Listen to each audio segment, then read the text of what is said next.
గారు thank you so much. Wishing all the very best. Yes, తన rooted మ్యూజిక్తో audience అందరినీ ఎమోషనల్గా కనెక్ట్ చేసి కట్టి పడేసేటువంటి మా మ్యూజిక్ డైరెక్టర్ చరణ్ అర్జున్ గారిని మాట్లాడవలసిందిగా రిక్వెస్ట్ చేస్తున్నాం. యాజ్ ఎ లిరిసిస్ట్గా, యాజ్ ఎ సింగర్గా, యాజ్ ఎ మ్యూజిక్ డైరెక్టర్గా ఎన్నో సక్సెస్ఫుల్ ఆల్బమ్స్ని మనకు అందించడం జరిగింది.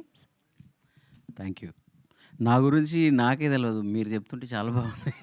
ప్రతిసారి నాది వచ్చిన మా చరణ్ అర్జున్ మా చరణ్ అర్జున్ అంటారు. థ్యాంక్ యూ అందరికీ. అలా మా చరణ్ అర్జున్ అని ఫీల్ అవుతున్న అందరికీ కూడా చాలా థ్యాంక్స్. మీ అందరి ప్రేమ వల్ల ఇక్కడ దాకా వచ్చాను. మొన్న ప్రీమియర్ జరిగినప్పుడు నేను స్పీచ్లు ఇవ్వను భయ్యా, నేను నా పాటలు ఎట్లా ఉంటాయో నేను ఆర్గానిక్గా మాట్లాడతా, అది దాంట్లో మీరు మంచినే తీసుకోండి. మన ప్రీమియర్ జరిగినప్పుడు ఇంటర్వెల్లో ఒక అతను వచ్చాడు, ఆయన ఎవరో నాకు తెలియదు.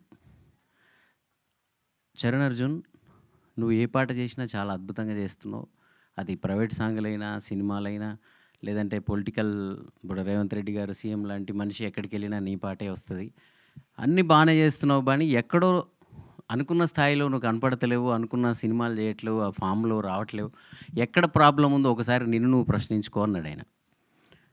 ఆయన నన్ను అన్నాడు, నేనేం ఆన్సర్ చెప్పలేదు. అలాగే మీలో చాలామంది కూడా అనుకుంటూ ఉంటారు, నాకు కూడా అప్పుడప్పుడు ఇంట్లో కూర్చున్నప్పుడు అనిపిస్తూ ఉంటుంది, మనం కరెక్ట్గానే ఉన్నామా, కరెక్టా ఏంటి మన ప్రాబ్లం అని. ఏమీ లేదు. హుషారు పిట్టలు లాంటి ఒక కమర్షియల్ సినిమా రాకపోవడం, కమర్షియల్ హిట్ సినిమా రాకపోవడమే తప్ప ఇంకా వేరే ఏ ప్రాబ్లం లేదు. ఒక కమర్షియల్ హిట్, ఏదో సినిమాలో మాస్ నాగార్జున గారి సినిమాలోనే ఏదో సినిమాలో డైలాగ్ ఉంటుంది, అమ్మా నాన్న లేని వాళ్ళు అనాథలు కాదు అని. ఈ సినిమా ఇండస్ట్రీలో ఒక హిట్ సినిమా లేనివాడే అనాథ. ఒక మంచి ఆడు ఎన్ని సంవత్సరాలైనా ఉండని, వాడు ఎన్ని అద్భుతాలైనా చేయని, వాడి సినిమా ఒకటి హిట్ కాకపోతే వాడిని చాలా అనాథలాగా చూస్తారు. ఒకే ఇండస్ట్రీలో 20 సంవత్సరాలుగా ఉంటూ, ఇదే ఇండస్ట్రీలో ఉంటూ మనల్ని ఏ ఈవెంట్లకి పిలవరు, మనల్ని ఎవరు పట్టించుకోరు, వాళ్ళ ఇండ్లల్లో కార్యాలైతే మనల్ని పిలవరు. అసలు మనం ఏ రంగం వాళ్ళము, అవతల రంగం వాళ్ళేమో నువ్వు సినిమా వాడివి కదా అంటారు. సినిమా వాళ్ళు ఎవరు దగ్గర ఎక్కడ కూడా మనకు ఆ ప్రయారిటీస్ ఇక్కడ కనిపించవు. అంటే మనం ఏం మిస్టేక్లు చేస్తున్నాం, మనం ఏం తప్పు చేస్తున్నాం, మనం పనే కదా చేస్తున్నాం, మనకు వచ్చిన పనిని ప్రాణం పెట్టి చేస్తున్నాం కదా అని ఒక ప్రశ్న నన్నే కాదు, చివరికి అది ఎలా మా ఇంట్లో కూడా వెళ్ళిపోయి మా వాళ్ళందరూ కూడా, నువ్వేం తప్పులు చేస్తున్నావో, నీ తోట వాళ్ళందరూ పెద్ద పెద్ద అయిపోయారు, నువ్వు ఎందుకు ఇక్కడే ఉండిపోయి, ఏమి 24 గంటలు స్టూడియో తప్ప నాకు ఇంకేమీ తెలియదు. కానీ నేను ఎక్కడో చదివా, ప్రయత్నకాలం ఎవడిది ఎక్కువ రోజులు ఉంటే, ఎక్కువ కాలం ఉంటే, వాడి విజయాల కాలం కూడా అంతే ఎక్కువ కాలం ఉంటుందని. సో తప్పకుండా నాది ప్రయత్న కాలం ఎక్కువ ఉంది. అయినా నేను ఏదో నాకు దొరికిన ప్రతి అవకాశాన్ని వాడుకుంటూ నేను ఏదో ట్రెండింగ్లో ఉంటూనే ఉన్నాను.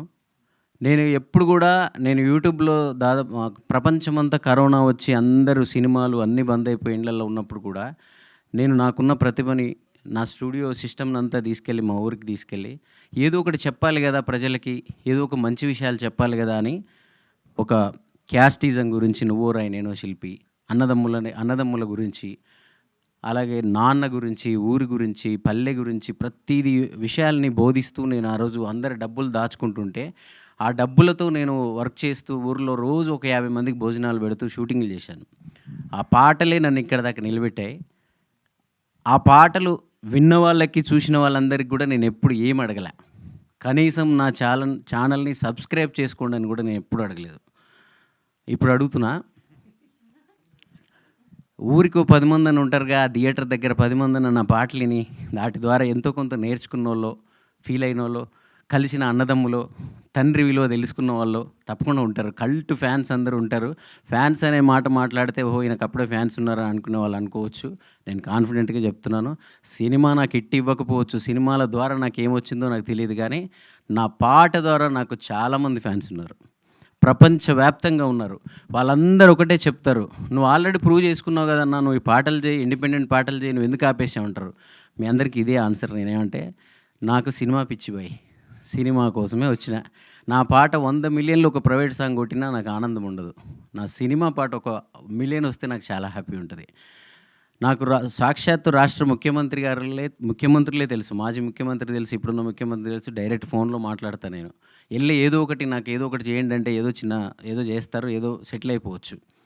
నాకు ఆయన సాక్షాత్ రేవంత్ రెడ్డి గారే మీడియాలో చెప్తున్నా, నేను కలిసిన ప్రతిసారి నేను ఏ డైరెక్టర్కి ఫోన్ చేయాలి నీ గురించి, ఏ హీరోకి చేయాలి, ఏ ప్రొడ్యూసర్కి చేయాలి చరణ్ అంటుంటారు.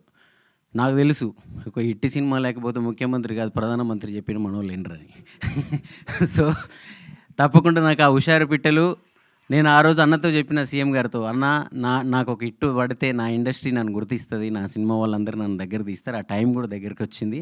మీరేం చెప్పొద్దు, అలా రికమెండేషన్లతో పోలేనన్నా నేను" అని చెప్పి నేను ఎప్పుడు చెప్తూ ఉంటాను. ఆ కాలం ఇప్పుడు వచ్చింది. వరుసగా నా సినిమాలన్నీ నా శుక్రవారం నాడు సక్కాని గడి అని ఏదైతే పాట వచ్చిందో ప్రతి శుక్రవారం నా సక్కాని గడియలు రాబోతున్నాయి. అది హుషారు పిట్టలతో మొదలవబోతుంది.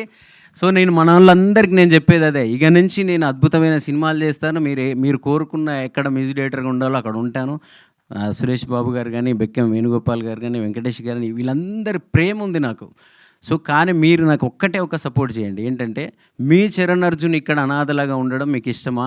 కాదు కదా. అది దాటాలంటే ఇంత గొప్ప సినిమాలు, ఇంత గొప్ప పాటలు చేసిన మా చరణ్ అర్జున్ ఇంకెక్కడో ఉండాలని మీరు కోరుకుంటున్నారు కదా.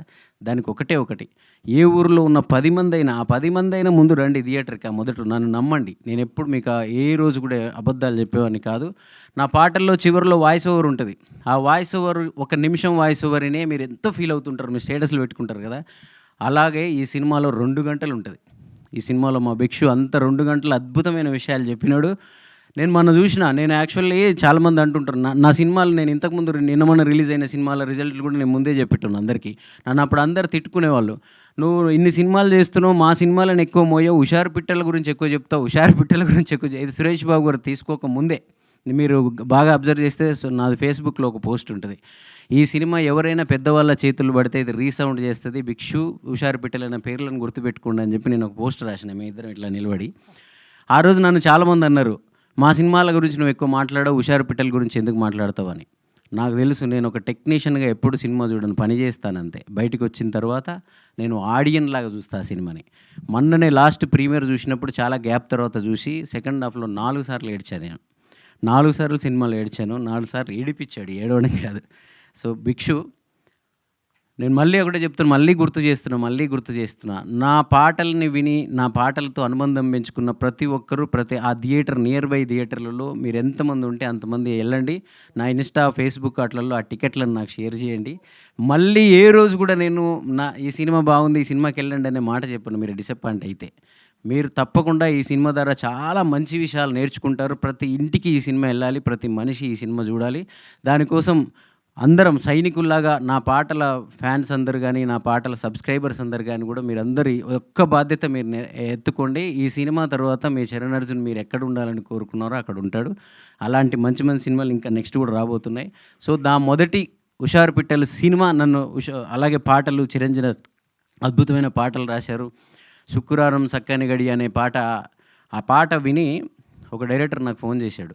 చేసి గరివిడి లక్ష్మి అనే ఒక ఉత్తరాంధ్ర సింగర్ గురించి నేను ఒక సినిమా చేస్తున్నా, బయోపిక్, పీపుల్ మీడియా ఫ్యాక్టరీలో. ఒక ఉత్తరాంధ్ర, నీకు సంబంధం లేని ఒక స్లాంగ్ని, ఒక నేటివిటీని కూడా అంత అద్భుతంగా చేశావు.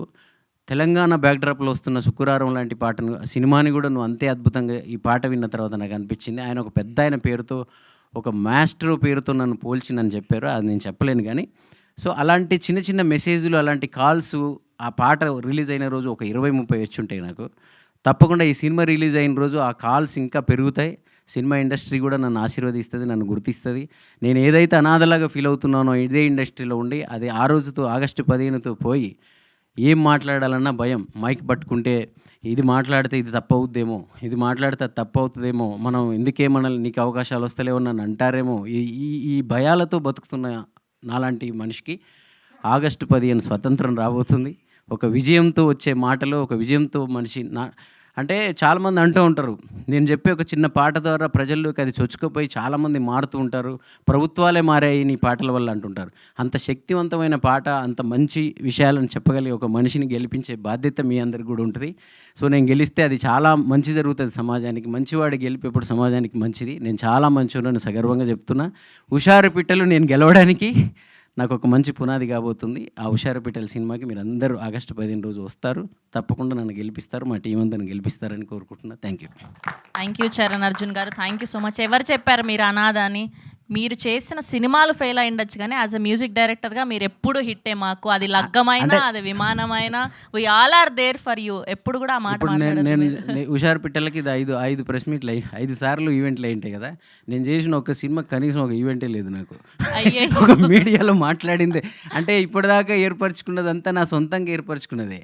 సో ఒక సినిమా నాకు సపోర్ట్ అయినప్పుడు వచ్చే అద్భుతం వేరే ఉంటుంది. సో తప్పకుండా అలాంటి సినిమాలు ఇప్పుడు వస్తాయని అంటే మీరు ఊరికే చెప్పాలి కాబట్టి మీడియా ముఖంగా చెప్పారు. నిజం చెప్పండి, ఒక హిట్ లేకపోతే ఎలా ఉంటుంది ఇక్కడ?